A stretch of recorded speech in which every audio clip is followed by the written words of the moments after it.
Would you describe yourself as an anxious person? If so, you're in good company because I've been there more than I can count. There's been plenty of times, many times in my life where I feel so anxious about what might happen or what could happen. Um, I remember one season in particular that I was let go from my job, and I was about 5 months away from becoming a father for the first time. And on top of that, we actually just have moved into our new apartment. I don't know if you remember those times where you're starting your life, right? And the anxiety was so overwhelming that it definitely paralyzed me. I couldn't I couldn't think clearly or straight.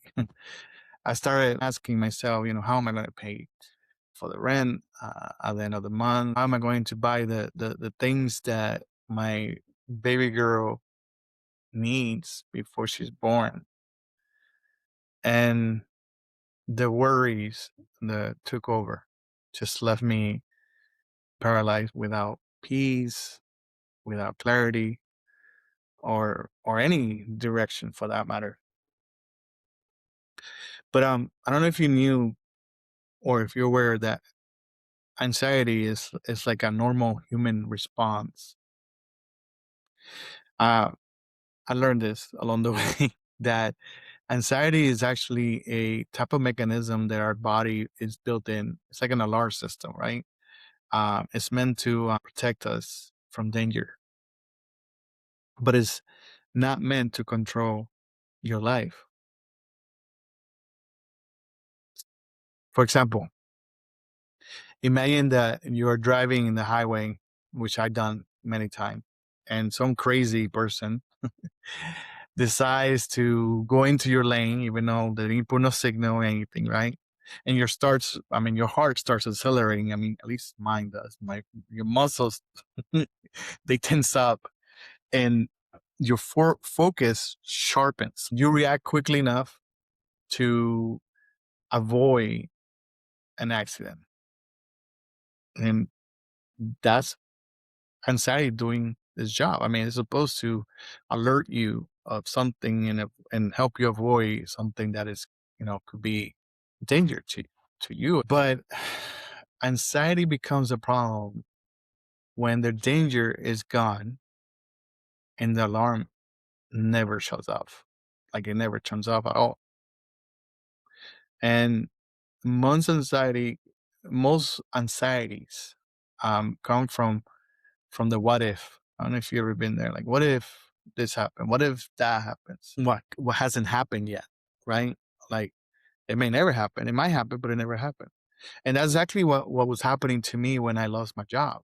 I mean, my mind jumped ahead of all the what if, right? Of everything that could go wrong, right? And that's where we usually go. I mean, at least I did, and at least I've done that many times.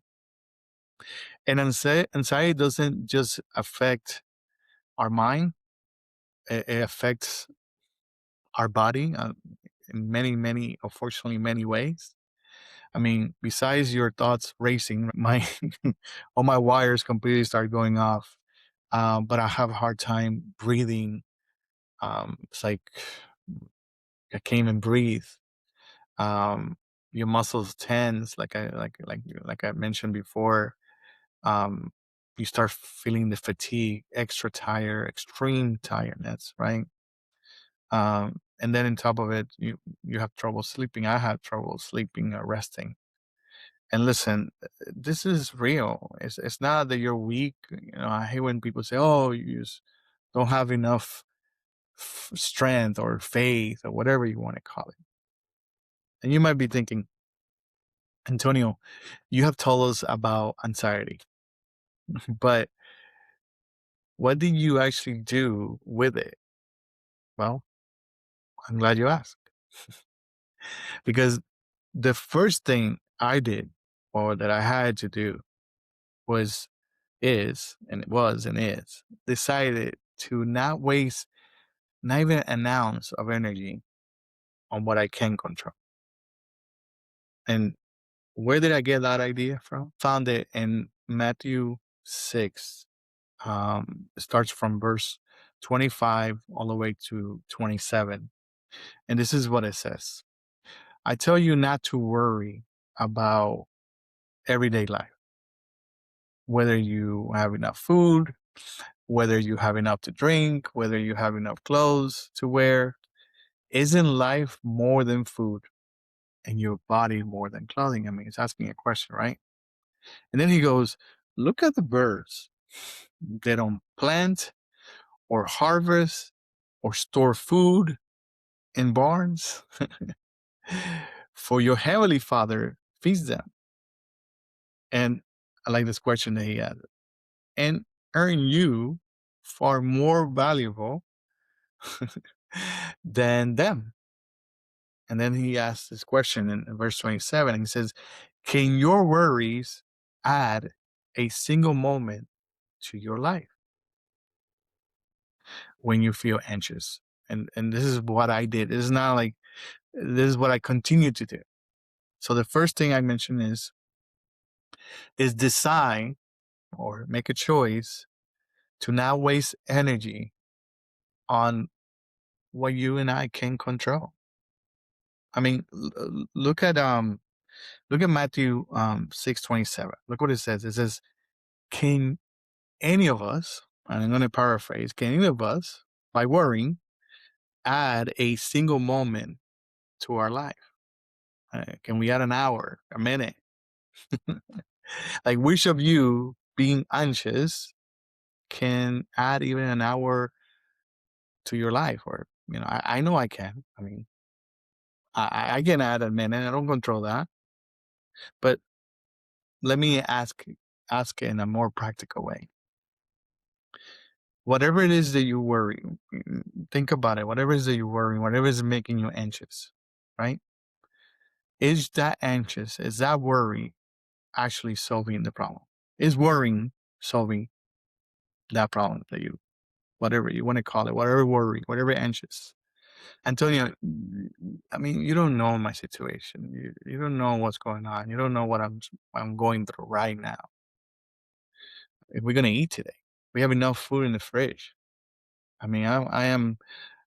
You might be saying, I'm 2 months behind in the rent, and if I go another month, they might evict me. If I don't figure out a way or find a job, you know, um, maybe it was, I was told that if I don't, if I miss my number, if I miss my goal next month, one more month, I will be fired. Or, my spouse and I haven't, we haven't spoken in months to each other. We live in the same home, but we're like roommates. And I think we're heading towards divorce. And I don't want to make small those problems, because they're real situation, right? I don't They're heavy. Okay. I'm not gonna deny that they're not real and they're not hard. But I'm gonna ask you this question again. Is worrying or being anxious about your situation is going to add more time to your life? Is the anxiety that you're feeling going to fix it? Now, let me be clear, because sometimes I think we read something, and we think that we don't, what is my role, right, in the situation?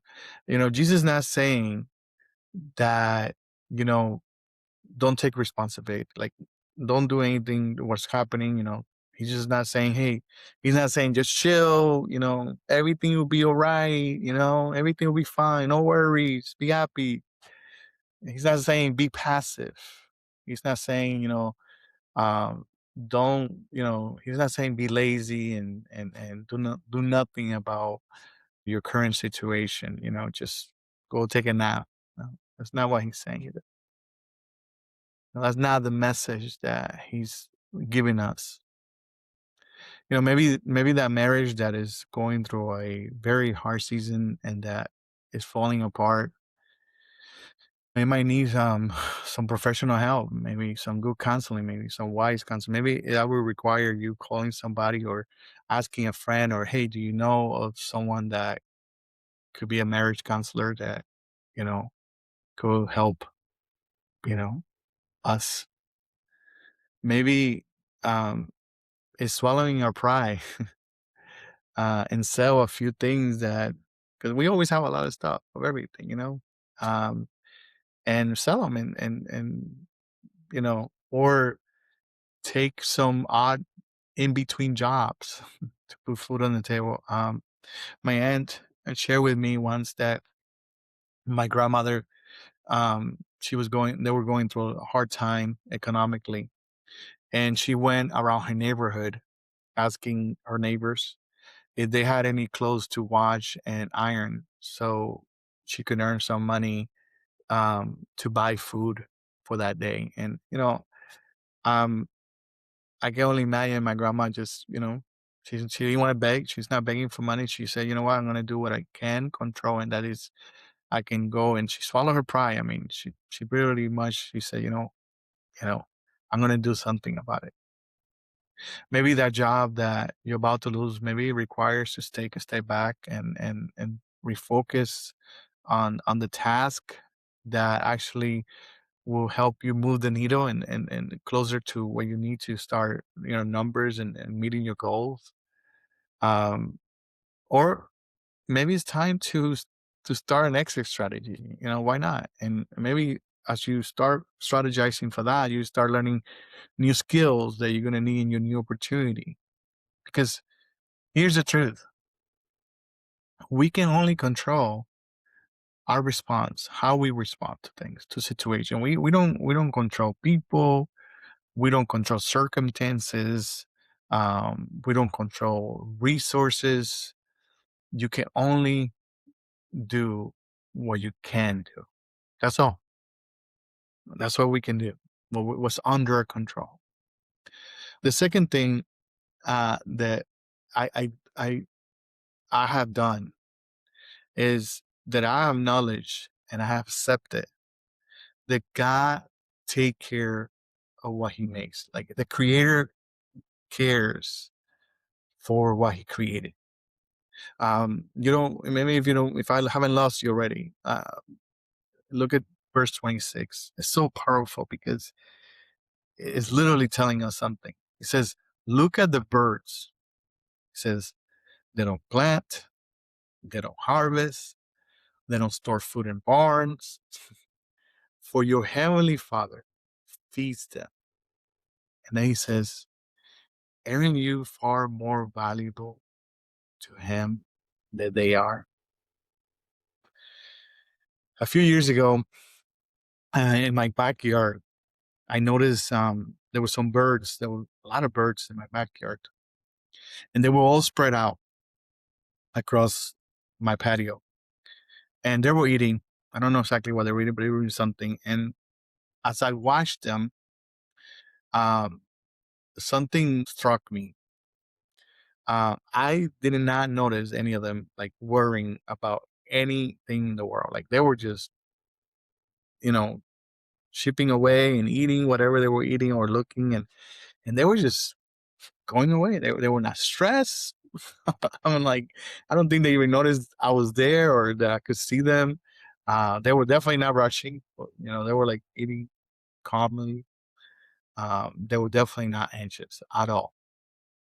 They just simply trusted that the one who created them will provide and take care of them. And I don't know if you ever, like, when I read, I'm not a minister, I just love the word, and it made me like be more curious about why would Jesus choose birds? I mean, I'm sure it's not coincidence. Like I'm like, but why did He, you know, why birds? And here's what I discovered. This is what I learned about birds. I mean, I know I might be a little too nerdy, for you. But birds, they don't store food for long term. Actually, most birds don't hoard for the future the way we do. They just gather what they need for that day. I mean, that's wild to me if I think about it, because we always worry or anxious about um, tomorrow, and so that was very, very important because he says they don't gather, they don't store food, right? Um, Second, birds are constantly working. I mean, when was the last time you saw a bird like taking a nap or chilling? But they're not worrying. I mean, they're working, but they're not like, they're not like, I never seen a bird like just taking a nap. Like, I never seen them. I mean, I seen them closing their eyes on time, like the owls at night. But they fly, they search, and they build their nets. Yet, uh, they don't live in like anxiety, like, oh, where am I going to find this worm next time? Or, am I going to find enough tree branches to build my nest? Um, I haven't seen one worry yet. The other one is birds rely on air currents that they can see. I mean, many birds just glide by trusting this invisible thermal that carries them. I mean, they don't they don't see it. They don't see the wind, but they just. I mean, I've seen eagles just like wow. They just. I love how they go, and they just glide through the sky. Another thing is birds don't plant or harvest, but their ecosystem do. Um, they depend on the system. They didn't create it. Like the seeds, the insects, or the trees. Like they never created any of those things. Somebody did for them. Like that day when they went to my patio. I mean, it wasn't like I did anything. They did anything to start eating. It was there for them, right? And I started thinking, wow, if birds are incredible valuable to God, like animals, all animals. I mean, my son loves dogs. I mean, I don't like cats. I don't know if you're a cat person, sorry. But I just started thinking if Jesus himself asked, aren't you, aren't me, like far more valuable than they are? So if God sees birds as valuable, or dogs, cats, he's telling me that I am even more worth than them. It's not that, don't get me wrong, it's not that they don't matter, okay? That's not what I'm saying. But that we matter to him. We are his creation. The third thing that I share about this is that God promised to provide what we need, not a lifestyle, okay? He doesn't promise a lifestyle. I'm sure you probably heard many, many preachers that says, if you just believe, you're gonna get a new car in your garage, and you will become a millionaire. Just name it and claim it. Let me stop. I'm not judging that, okay? But I had never found that passage that says God is a genie. Okay, never. I had never. I read the Bible many times from front to cover, from cover. Well, I don't know, from cover to end, and I never found that. But I also had never seen a bird with a brand new turbo wings. Like I had never seen that. What God has promised us, and that is in the Word. He says that He will provide our needs. So you might be saying, well, what are our needs? Well, our needs is shelter. I mean, He promised that He will add shelter and food and clothing. You probably saying, well, there's probably homeless people, but He also cares about homeless, and He will provide for them as well. And I'm sure He probably can use many of us. But does that mean that we will never face hardship? Does it mean that we will never experience problems or sickness, loss, pain? No, that's not what the Bible says. It's not what Jesus actually is telling us. He's actually telling us, the Bible tells us that he's telling us the opposite. He actually says, in this world that we're living, this world that every day we're living, um, we will have trouble. We will go through hardship. But then he adds, um, do not be afraid, for I am with you always. Love that. Always. I am always with you. God promises, he doesn't promise us a world without, free of pain or hardship. He promises his presence. He promises that he'd be with us. And the fourth, but not least, is that we have to live in the moment, because tomorrow is not promised. We sometimes go so far ahead that we forget to live today and to live those things for today. Look what he says in, I think it's Matthew 6, 34. He says, don't worry about tomorrow, for tomorrow will bring, I'm paraphrasing it, okay?